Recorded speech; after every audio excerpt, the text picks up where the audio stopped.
Привет, привет. Говорят, Николь Кидман разводится с Китом Урбаном со своим после 19 лет брака. А что случилось? Давайте узнаем. Что происходит? Николь Кидман и Кит Урбан. Кит, Николь, в целом. Ух ты. Что общего? И что разъединяет?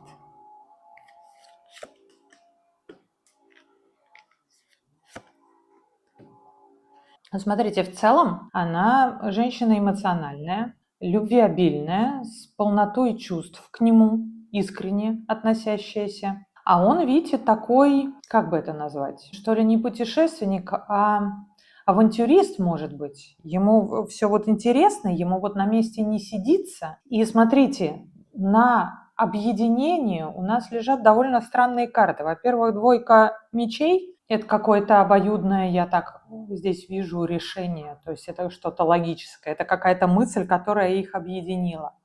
И какая мысль их объединила? У него были страсти и, как это называется, зависимости. И он весь такой вот авантюрный, еще раз. Он поддающийся своим желаниям. Он легко впадающий в какую-то... Захотелось ему что-то сделать. Он прям сразу сделал такой вот не размышляющий, не рефлексирующий, без тормозов человек. То есть если ему что-то хочется, он бы это делал. И вот у него вот и по тройке жезлов есть, что ли, темперамент для этого и постоянные какие-то предпосылки к тому, чтобы поддаваться своим страстям внутренним и своим зависимостям.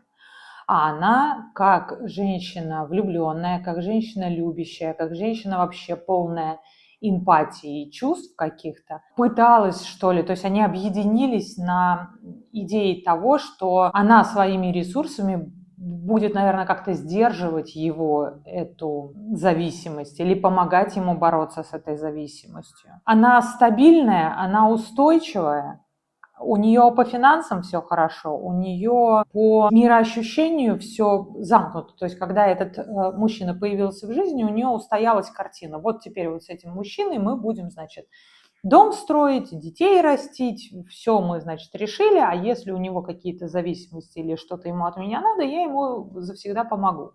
И это, кстати, было вполне себе проговорено, это было вслух произнесено, потому что об этом они договорились, они об этом разговаривали, и это было обоюдное какое-то их вот мысль какая-то такая была, идея, разговор на этом основывался. Он ей рассказал, что понимаешь, я весь такой, перекати поле, я весь такой, хочу все время двигаться, мне все время все интересно, а еще я зависимый и очень легко впадающий в эти зависимости, и очень легко вовлекающийся в них, да, мне нравится получать удовольствие от своих зависимостей, но у нее был соответствующий план на мужчину, и она сказала: хорошо, я буду тебя любить, я буду рядом с тобой королевой чаш, я буду на тебя выплескивать все свои эмоции, и как будто бы вот о базисе не задумывайся, у нас с тобой будет дом, у нас с тобой будет достаток, у нас с тобой будет все замечательно, и я тебе помогу справиться с твоими зависимостями. Такой вроде как обоюдная договоренность была.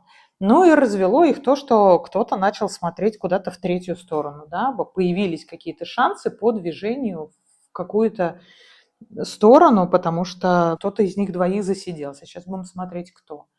Какие непосредственно это были отношения со стороны Кита, его ежедневные мысли, чувства и действия. Интересно. И со стороны Николь ее ежедневные мысли, чувства, ой-ой-ой, и действия. Слушайте, ну как будто бы не сильно комфортно ей было в этих отношениях. Потому что по девятке чаш оно, конечно, человек полностью удовлетворенный, и все-то у него в порядке, и получил-то он то, что он хотел, какими там способами мы не знаем. Но что мысли, что чувства, ну по действиям вот умеренность. Тихо, мирно, не спеша, практически ничего не делая, просто тянуть соответствующую лямку. Какую лямку? Почему я это называю лямкой, и почему мне кажется, что это было не самое приятное ее состояние. Потому что и паш, и двойка дисков – это очень маленькие, очень неуверенные в себе карты и очень нестабильные обе. В мыслях наша бедная женщина разрывалась, надо полагать, между семьей и работой. То есть как будто бы много чего делать надо было, много чего в голову брать и много на чем балансировать. У нас здесь на двойке дисков, видите, такой, как это называется, не эквилибрист, а как они называются, вот такие вот, который ему и балансировать надо, и стол у него неустойчивый, и монетками этими жонглировать тоже надо. То есть прямо вот ты везде должен быть молодец, иначе эта вся конструкция развалится очень быстро. Одно неловкое движение, и либо монета посыпется, либо ты посыпешься, либо все это вообще разломается. И в чувствах все время хотелось чего-то дать, и все время чего-то не хватало. То есть вот этот вот бедный Паш-чаш. У него вроде и кубок есть, и вроде полон, и в кубке даже рыбка есть. Ну вот он такой, эту чашку на вытянутых руках, и что с ней делать? И маленькая, и непонятно куда. Она как королева чаш, этих эмоций полна, эмпатии этой полна, отдавать она ее пытается, а непонятно, куда это приложить, как этим оперировать, что... Ну, то есть есть представление внутри человека о том, что любовью можно исцелить. Например, те же самые зависимости, которые у Кита были. И ты с уверенностью, вот в теории, да, что любовью, эмпатией и заботой можно исцелить. Такой встаешь перед зависимым человеком и такой, вот я тебя люблю, я тебя исцеляю. Что в этот момент? Пасы руками делать? Что? Говорить что-то, мантры читать, круги вокруг него нарезать? Что конкретно делать? Непонятно, что с этой эмпатией, что с этой любовью делать, как ее приложить к человеку. Она вроде как есть, а вроде ее непонятно. То ли ее хватает, то ли не хватает. Судя по тому, что в действиях у нас отсутствие действий, по большому счету, непонятно было, что с этим делать. То есть это тянулась вот эта вот лямка постоянная. Ты хочешь помочь, ты участвуешь в этом, ты балансируешь между тем, что у тебя работа, своя собственная личная жизнь, дети, там какая-то самореализация, еще что-то. А дома у тебя тоже какая-то забота есть, на которую нужно обращать внимание, в которую нужно вкладываться. Ты вроде как готов, у тебя вроде как есть ресурс, но непонятно, как конкретно вкладываться и что делать. И как будто бы решения у этого никакого, как сказать, определенного нету, да, осознанного какого-то. И поэтому тянется. И поэтому длится это все достаточно продолжительное, да, 19 лет это все длилось, вроде ты делаешь вид, что у тебя все в порядке, вроде как ты ощущаешь даже. Я не говорю, что это карта про вранье, например. Она вполне себе могла себя чувствовать на месте, она вполне себе могла чувствовать себя, как сказать, реализованной в данном смысле. Вот я и работаю, у меня есть семья, да, у мужа проблемы, но я же ему помогаю, я его очень сильно люблю, я вкладываюсь в это своей эмпатией, своими стараниями и своим вот этим вот. Очень сильно стараюсь балансировать свою жизнь, чтобы она была равномерно распределена между всеми моими заботами. Я молодец, у меня все хорошо. Вполне себе может быть, что это искреннее было ее состояние. Кит у нас. Опять у нас выпадает человек-манипулятор, да, видите, он держит девушку на привязи, довольно долго держит девушку на привязи. 7 дисков – это прям долго. И некоторые считают, что безрезультатно. Я не всегда эту карту, 7 дисков, 7 пентаклей считаю безрезультатным каким-то трудом, да, упущенными возможностями, потраченным зря, впустую временем, но то, что это продолжительная карта, очень длительная, очень долгая, очень нудная, это вот надо вот копаться, это надо ждать, это ты посадил семечко, и непонятно, вырастет из него или нет. Вот еще есть стадия такая, когда семечко из земли еще не выросло, тебе уже надо там прополоть, покопать, полить, где солнышко накрыть, где дождик там тоже спрятать как-то. Это непонятно для чего и зачем ты это делаешь, пока это семечко прорастет. В надежде, что это семечко прорастет. Надежды у мужчины были достаточно амбициозные. Мужчина себя видит, вот, то есть как бы не как себя видит, а как себя ведет, как человек, который чем-то ее удерживал, достаточно долго удерживал, для своей какой-то выгоды удерживал. Вообще достаточно Вот как мне перефразировать эмоционально? Это не кубки, это жезлы, это активный, огненный, энергичный человек, такой импульсивный, внезапный, с большим количеством желаний, с большим количеством, ну вот опять же, внезапности каких-то в голове. Вот он такой не сидящий на месте, он все время сегодня будем то, завтра будем это, резко меняющий планы, резко меняющий, может быть, свое даже отношение, резко начинающий что-то хотеть и тут же резко бросающий это желание. Все, я передумал, я больше этого делать не буду. Очень такая спонтанная, очень неустойчивая мне здесь видится личность, которая, в принципе, в этих отношениях, ну, возможно, неплохо себя чувствовала. То есть по мыслям все было хорошо, весело, удобно, комфортно. Сильно напрягаться не надо было. Некоторое количество времени было приятно и интересно. В чувствах сильно чего-то не хватало, явно чего-то не хватало, подпитки какой-то не хватало.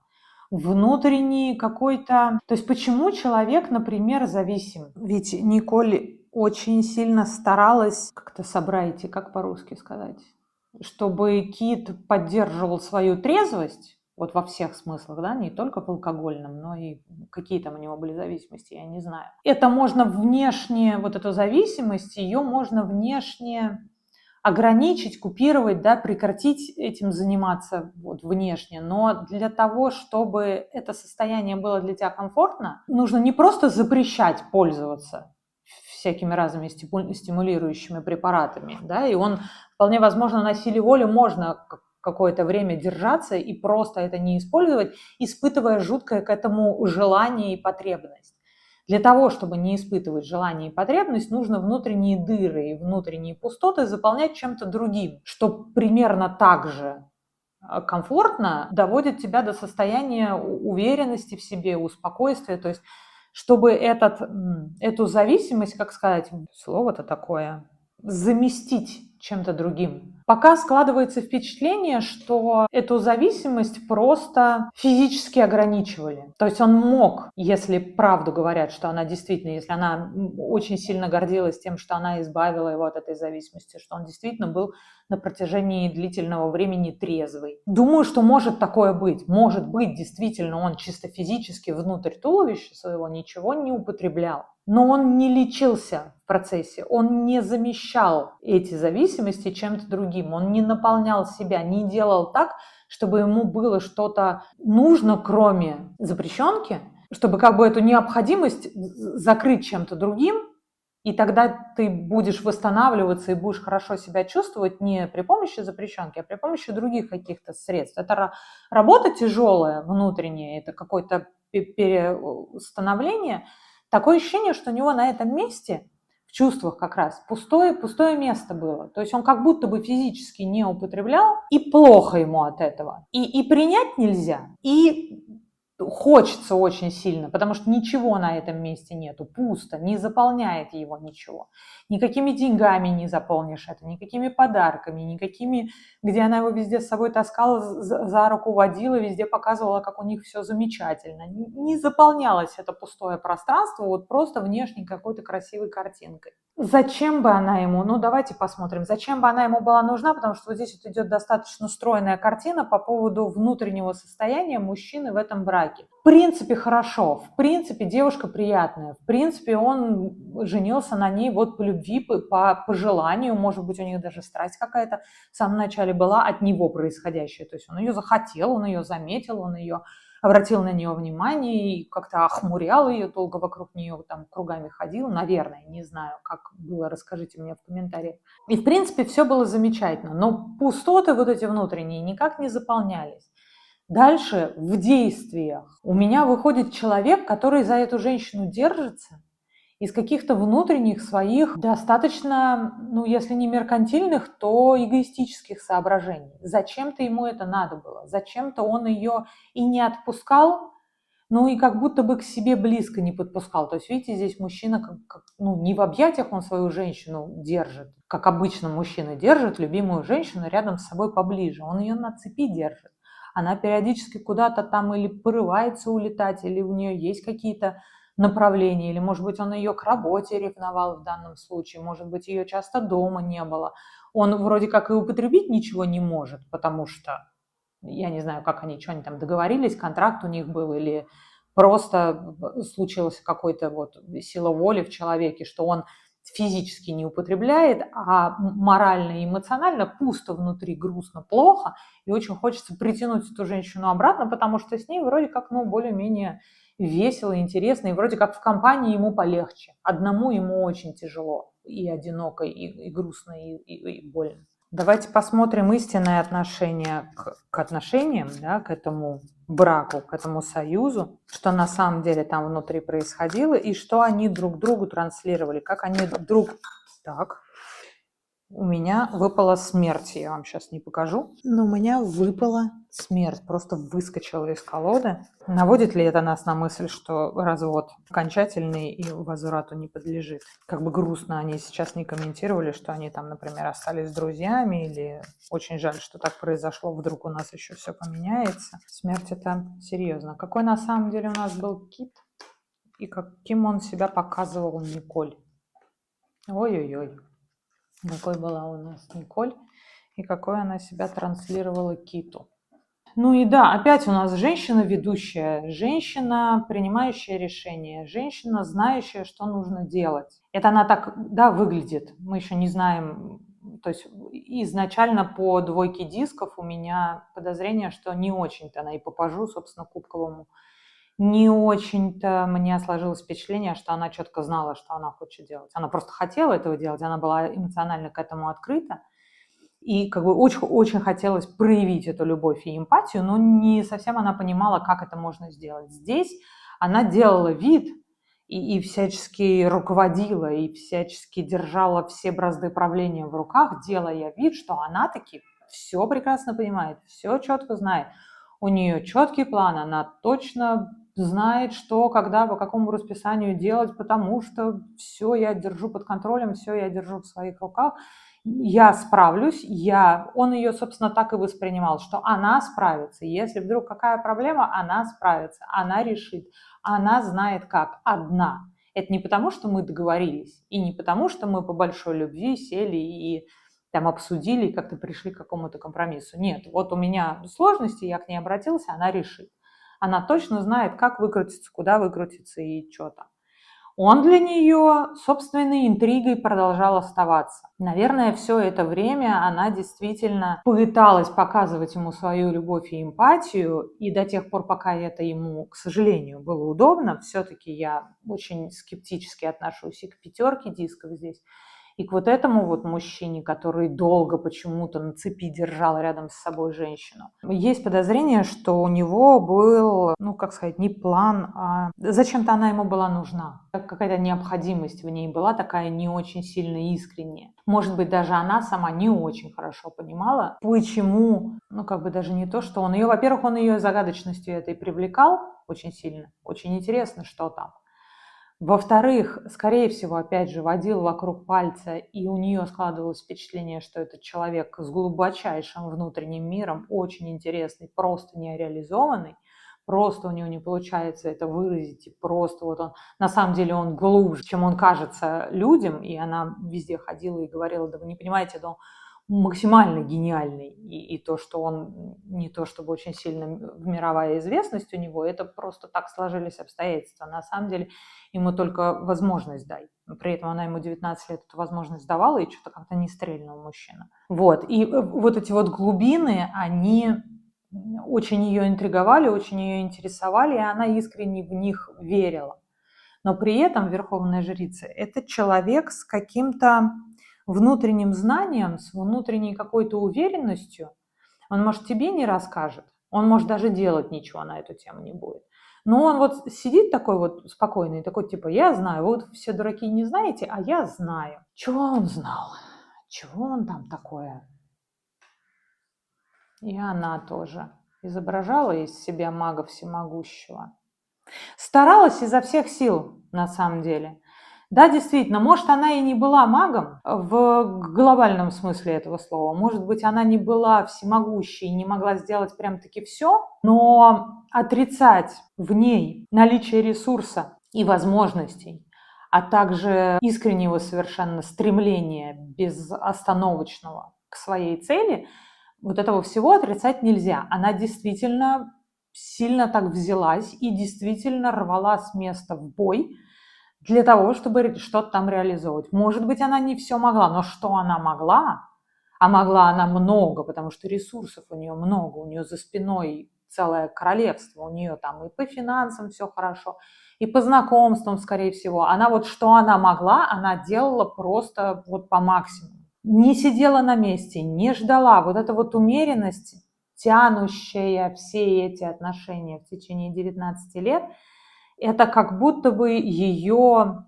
внутреннее состояние о том, что вот у меня есть брак, и он такой, и он меня устраивает, ничего в нем менять не надо. Вот он как есть, так и есть. А то, что весь этот брак состоял из решения каких-то проблем, из с какой-то постоянной борьбы, из каких-то постоянных выборов, из какой-то постоянной балансировки между собой и не собой, между постоянным каким-то контролем, между все время необходимостью чего-то решать, чего-то делать, куда-то двигаться, что-то, какую-то вот канитель вот эту вот разводить. Для нее это было нормальное, стандартное состояние. Она вроде как даже от него и не уставала ни капельки. Но вот так выглядит брак. Я его таким себе вижу, я его таким себе представляю, я его себе таким желаю. У меня есть такой брак, и меня это устраивает.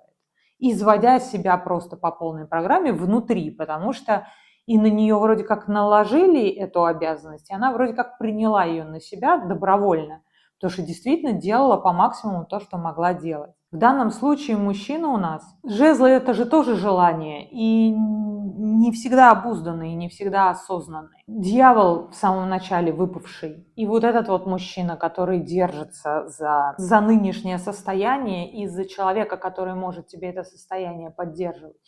Все это меня обратно наводит на мысли про зависимости этого бедного человека, про его болезни, которых он противостоял, он искренне пытался. Правда, вот у него за спиной и истории, там если послушать, то, наверное, ему есть что рассказать.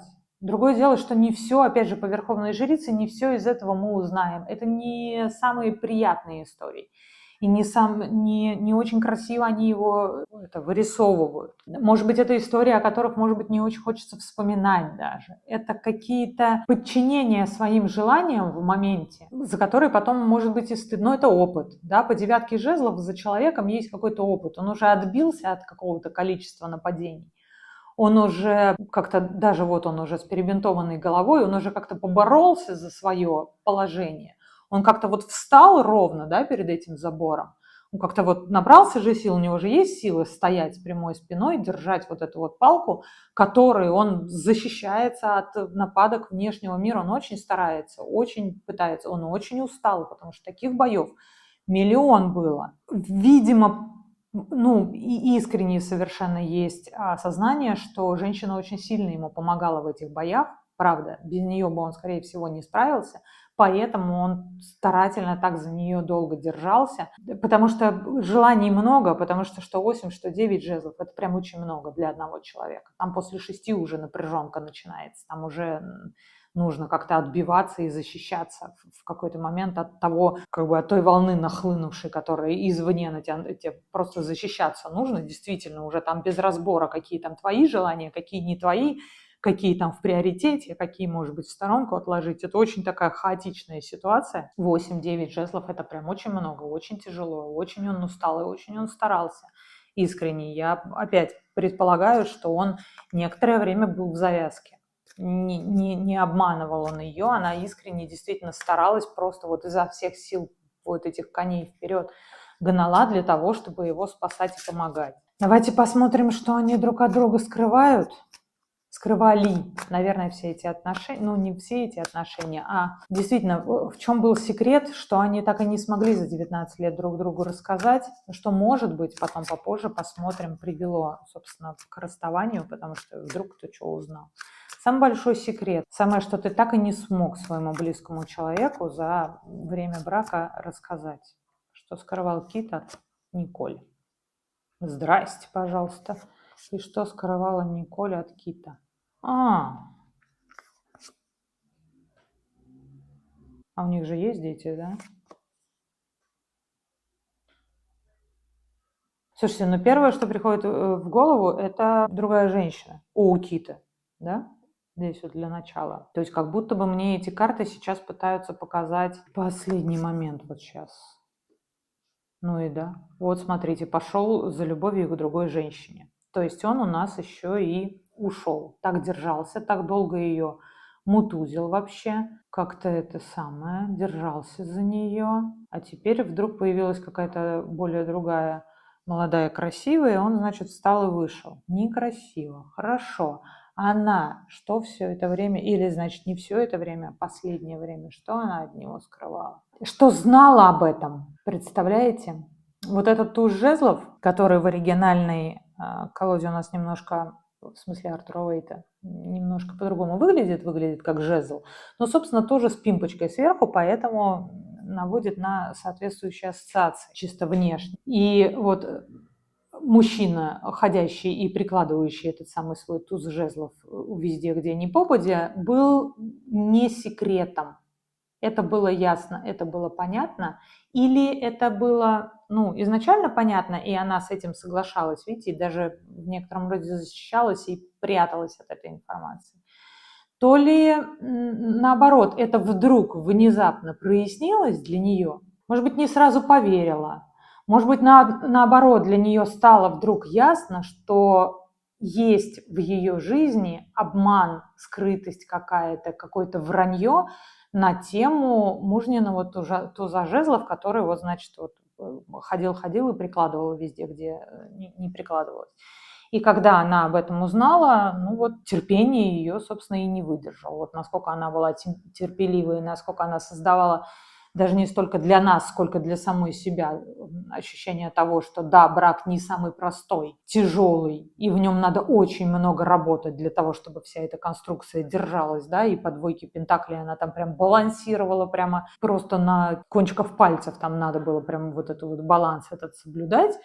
В результате выяснилось, что достаточно продолжительное время ее обманывали. Вот это да, ее обманывали, ей врали по вполне конкретном действии, вполне конкретного мужчины, какой-то другой, наверное, не очень конкретной женщине, хотя, может быть, и конкретной. Я не знаю, может быть, кто-то знает, он к кому-то ушел, или она просто поймала его на вранье и выгнала из дома. А выгнала ли она его из дома? Собственно, выгнала, да, разводится. То есть вот она вот это вот все для него.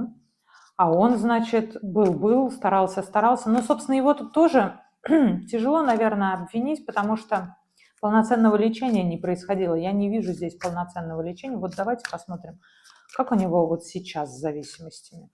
Вот прямо сейчас. Он вообще как-то подвержен, он из-за зависимости, вышли они, вот этот вот контроль вышел из, собственно, под контроля, и что-то у него там развалилось, и он пошел во все тяжкие кидаться, потому что сорвался, грубо говоря, или что происходит? Как у него сейчас с зависимостями?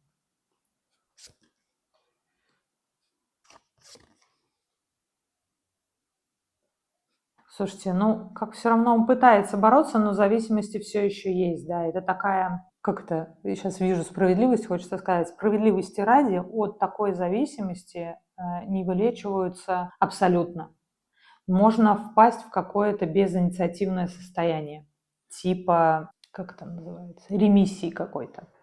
То есть говорят же, да, что бывших алкоголиков не бывает. Ты всегда алкоголик, просто умеешь это внутри себя контролировать. Оно не пропадает никуда, ты не перестаешь быть алкоголиком, ты все еще им остаешься. Просто ты умеешь с этим каким-то образом справляться. Он продолжает пытаться с этим справляться, но не излечился полностью. Спровоцировал ли его кто-нибудь? Да нет, не похоже, что провоцировал. Он по рыцарю кинжалов, он, собственно, понимает, что, наверное, это не самый правильный путь. Но такое ощущение, что за все то время, как все равно не те действия. На самом деле, Николь, она же еще и не врач, она же не нарколог, чтобы его прям вытягивать. Она старалась, как старалась, и могла то, что могла, и делала по максимуму то, на что у нее хватало ресурсов.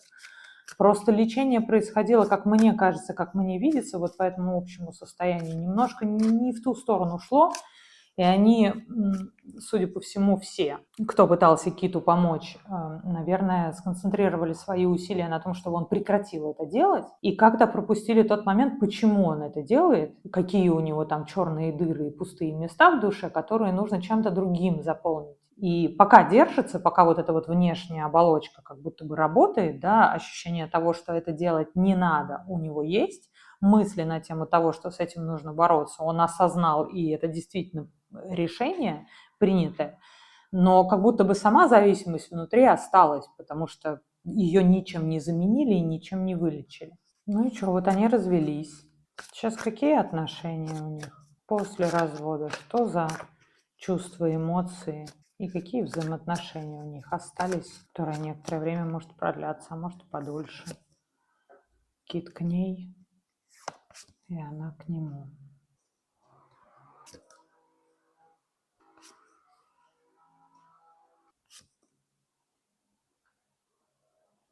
Слушайте, да, складывается впечатление, что ее чувства к нему не закончились. Чувства не в смысле, что она его сильно любит, а вот что она к нему чувствует. Я не знаю, это страсть какая-то, может быть, по жезлам, может быть, он ее до сих пор привлекает как-то, может быть, она, видите, предполагает, и какая-то у нее внутренняя необходимость держаться как-то за свое. Потому что вот этот вот король жезлов, в котором она его видит, достаточно темпераментный. И это ее вроде как мечта, желание. То есть, может быть, это его лучшее проявление, да? Может быть, это мысль такая, что, а вот если бы ты мне не изменил, а я бы на завтра проснулась с амнезией, например, то все было бы замечательно, если бы забыть, если бы этого всего не было. Потому что все еще это какая-то мечта, может быть, даже недостижимая, но есть, опять же, осознание внутри, что, скорее всего, все разрушилось, разломалось, причем так основательно. Башня рушится не на данной карте вообще, обычно ее бьет молния, она рассыпается, но по сути своей она гниет изнутри и, может быть, даже с фундамента. Где-то вот в каком-то месте у тебя либо изначально косяк какой-то проекционный заложен, либо у тебя там уже настолько все разрушилось и прогнило, что любое дуновение ветра может вот чисто внешне тебя вот пальцем ткни, и у тебя все рассыпется. Хотя, казалось бы, это выглядело все стабильное, увесисто и так надолго. И теперь бы ей держаться за то, что у нее есть. Она расстроена, она разочарована, она все еще воспринимает его как мужчину. Возможно, он ей очень сильно нравится, возможно, она по нему скучает, возможно, хочется его до сих пор. Но осознание того, что это все рассыпалось и исправить это невозможно, что надо что-то другое строить заново, то мы держимся хотя бы за то, что есть. Есть осознание того, что этот мужчина в жизни был, что он отец твоих детей, и что вот то состояние, в котором они сейчас находятся, оно так и будет продолжаться. Скорее всего, она даже не будет делать никаких попыток восстановить эти отношения, ну, просто потому что понимает, что все, к сожалению, разрушено. Споры такие, и поползновения, и желания такие, скорее всего, будут, потому что и он тоже ей хочет чего-то доказать. И вернуться в стабильность, устойчивость тоже хотелось бы. То есть вполне возможно, что он в какой-то момент начнет. Узнаем мы об этом или нет, будет ли это как-то транслироваться, может он будет пытаться с ней встречаться, может быть он будет пытаться ей там дарить цветы, там извиняться, всяко разно. То есть инициатива как все равно с его стороны будет происходить на тему того, что ну был же дом, была семья, давай восстановим, давай как-то пусть будет, там вот, извини, я совершил ошибку или еще что-нибудь такое, он попробует вернуться. Ей бы это очень сильно хотелось. Она очень искренне к нему настроена. Все-таки это какая-то даже вплоть до зависимости. Она очень эмоциональная, очень чувствительная и очень эмпатично направлена к конкретному мужчине. Она действительно его любит и действительно именно его хочет, а не просто сохранить свой статус, я не знаю, замужней дамы, потому что для нее это важно, как ее видят окружающие, например. Нет, конкретно этот мужчина ей нравится, хочется и любится очень сильно. Но как все равно она на эти уговоры не поддастся, потому что вот разрушилось все, потому что вот этой вот башней все развалилось просто основательно, капитально, и вот этой внешней идеей. Тут вот у нас кто был, кто ей рассказал про измену? Неизвестно, да, по семерке жезлов просто рассказали, как эта информация пришла, да, ну там, я не знаю, фотографии показали или кто-то сплетня какая-то, ну, сплетням они, наверное, привыкли не верить, там одних что только не сплетничают, но какое-то подтверждение информационное тому, что он ей изменил. Это, вот, как сказать, отправная точка того, что она узнала про него, все то, что она узнала, очень сильно подорвало. Вот видите, здесь трещина идет прям-таки по земле. То есть кажется, что башня рассыпается сверху, как будто бы тебя задело там какая-то молния, какое-то внешнее обстоятельство, на которое ты даже повлиять не можешь. Мы не заказываем молнии, никогда не знаешь, когда она ее шибанет. Она посреди синего неба может вдруг шарахнуть. Но на самом деле рушится это с основания, там уже на трещинах все стоит. Я подозреваю, что сколько бы он ни просился назад, она, скорее всего, не поддастся на эти уговоры. Ну, будем посмотреть, наверное. Пишите в комментариях, что думаете. Как-то, немножко грустно, но в целом мы же знали, что это про развод и про расход. Наверное, ничего веселого я здесь предположить и не могу. Как у них по личной жизни? Давайте на год вообще, как у них там сложится вообще жизнь? Даже не то, чтобы в личной жизни, а вот общее такое ощущение. Это будет депрессия, или полегче станет, или как-то забудется, или что-то новое начнется. Как у них по состоянию у каждого в течение года? Скажем так, к концу следующего года, когда год пройдет с этой всей канители, когда уже успокоится, или у кого не успокоится, через год какое будет общее состояние у Кита и какое будет общее состояние у нее? Слушайте, вот не сильно радужно. Как-то это что ли вид он будет такой делать, или что он будет делать? Ага. А она... он, значит, будет делать вид, что ничего страшного, что все еще я такой весь молодец и рыцарь чаш, начнет выходить с девушками. Наверное, пару раз попытается, и когда ему покажут на дверь, бросит эти все свои попытки. Или, может быть, ничего не буду говорить, не прорицательница, может, не будет попыток, может, будет желание что-то как-то настроить свою какую-то жизнь. Это будет очень поверхностно, это будет такое гуляющее, такое гламурное, чисто внешне красивая картинка, будет появляться то там, то тут с какими-нибудь под ручку, с какими-нибудь красивыми девушками, делая вид, что у него все в порядке. Это будет выглядеть как какая-то местечковая победа, как будто ничего страшного со мной не произошло, подумаешь, развелись, не пропаду. Она будет на эту тему переживать, страдать, но она врать нам не будет. У нее действительно будет достаточно, если не депрессивное, то состояние, знаете, такое, когда руки опустились, когда ничего делать не хочется, когда вся твоя активность, вот весь этот маг и вся вот эта вот колесница, все, они иссякли, они встали и стоят, и ничего не делают. Нету желания, нету мотивации, нету перспектив, нету целей, может быть, даже. Вот вообще просто ты лежишь, она, судя по всему, упрется в работу, она будет там, как-то она не пропадет совсем с радаров, ни с какими мужчинами она выходить не будет, никакие новые романтические отношения она заводить не будет, она будет работать, она будет продолжать жить свою жизнь, обычную, стандартную, рутинную. Утром встала, зубы почистила, поехала на съемки, домой приехала, почитала новый сценарий. Тихо, мирно, спокойно, без желаний, без резких всплесков, без чего-либо, потому что, видимо, года ей будет недостаточно для того, чтобы улеглось внутри, вся та буря, которая сейчас завелась. И не знаю, что внутри себя ощущает мужчина, но внешне он будет себя проявлять вот как человек не сильно страдающий. Я не говорю, что она вот здесь вот будет ходить и тоже вся в черном платке и всячески показывать, как ей плохо. Нет, скорее всего, нет. Она тоже она не будет показывать, что ей плохо. Но развелись и развелись. А я продолжаю работать, а я продолжаю участвовать в проектах, а я продолжаю ходить на интервью там разные. Вот я продолжаю красиво идти по улице, а вы меня фотографируете. То есть у каждого своя жизнь вот как будто бы продолжается, но ничего серьезного там на романтическом фронте каком-то не будет, потому что оба еще не закрыли. Видимо, года недостаточно для того, чтобы у тебя в душе окончательно развалился 19-летний брак. Вот что у меня получилось. Пишите комментарии, рассказывайте, что думаете. Сегодня какое число? Сегодня начало октября. Я записываю видео заранее, пока монтирую, пока они у меня в очереди стоят. Когда оно выйдет, я не знаю, наверное, через месяцок, может быть, недели через 3. Напишите мне в комментариях, что изменилось, что за эти 3 недели поменялось, может, какая новая информация появилась.